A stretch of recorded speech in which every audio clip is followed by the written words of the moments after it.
اگر کوئی شخص کہتا ہے کہ جی ٹھیک ہے سانو کی جڑا جو مرضی کرے اور بس خاموشی سے دیکھتے رہیں، تماشائی بنے رہیں، اور اگر اس طرح کی، تو یاد رکھیے کامل الکامل کتاب جلد نمبر 3 کے اندر یہ حدیث موجود ہے۔ جس وقت حضرت سیدنا امام حسین رضی اللہ تعالیٰ عنہ نکلے تھے نا اور کربلا کی طرف جا رہے تھے، تو اس وقت بھی لوگوں نے یہی کہا تھا،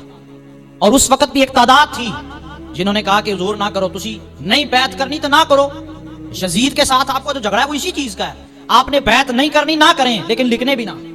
آپ آواز نہ اٹھائیں، وہ جو مرضی کرتا ہے وہ کرتا رہے۔ تو آج وہ لوگ جو یہ کہتے ہیں کوئی جو مرضی کرتا رہے، ہمیں اس سے کیا، سانو روزی روٹی لب رہی ہے، بس ہم نے اپنی روٹی کھانی ہے، ہمیں کسی سے کیا سروکار۔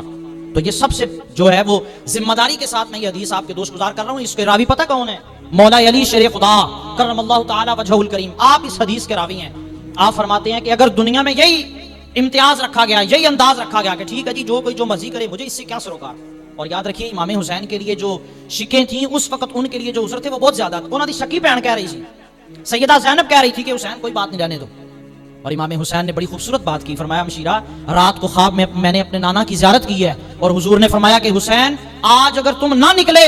ظالم کے خلاف تو قیامت تک کے لیے یہ دستور بن جائے گا، اور پھر کوئی بھی ظالم کے خلاف کھڑا نہیں ہوگا۔ لہذا آواز ہی اٹھانا یہی تو دین ہے، غلط کو غلط کہنا یہی تو دین ہے۔ اور اگر بندہ یہاں پہ چپ کر کے خاموشی سے بیٹھا رہے اور تماشائی بنا رہے، تو پھر یاد رکھیں آگے کے معاملات۔ مولا علی فرماتے ہیں یا ایھا الناس ان رسول اللہ صلی اللہ علیہ وسلم من رآ سلطانا جائرا، اے لوگوں سن لو، نبی کریم صلی اللہ تعالی علیہ وآلہ وسلم نے ارشاد فرمایا جو کسی ظالم سلطان کے حوالے سے، اور ایسا سلطان مستحلا لحرم اللہ جو اللہ کی حرام کردہ چیزوں کو حلال کرے، ناقصا لعہد اللہ اور اللہ کے عہد کو توڑے، اور مخالفتا لسنت رسول اللہ اور اللہ کے نبی صلی اللہ تعالی علیہ وآلہ وسلم کی سنت کے خلاف چلے،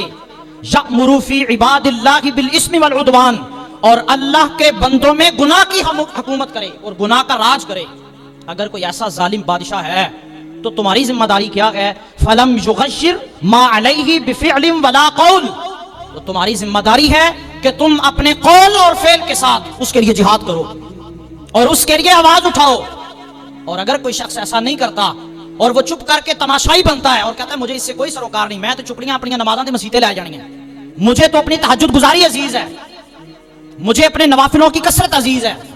مجھے سوسائٹی سے کوئی سروکار نہیں، سوسائٹی جو مرضی کرے جس طرح مرضی۔ تو پھر یاد رکھیں بخاری شریف کی وہ حدیث بھی کہ جس کے حوالے سے اللہ رب العزت نے حکم فرمایا تھا کہ جبریل فلاں بستی پر عذاب کرو، تو عرض کی کہ یا اللہ اس بستی کے اندر وہ بندہ بھی رہتا ہے جس نے ایک سیکنڈ کے لیے بھی تیری نافرمانی نہیں کی،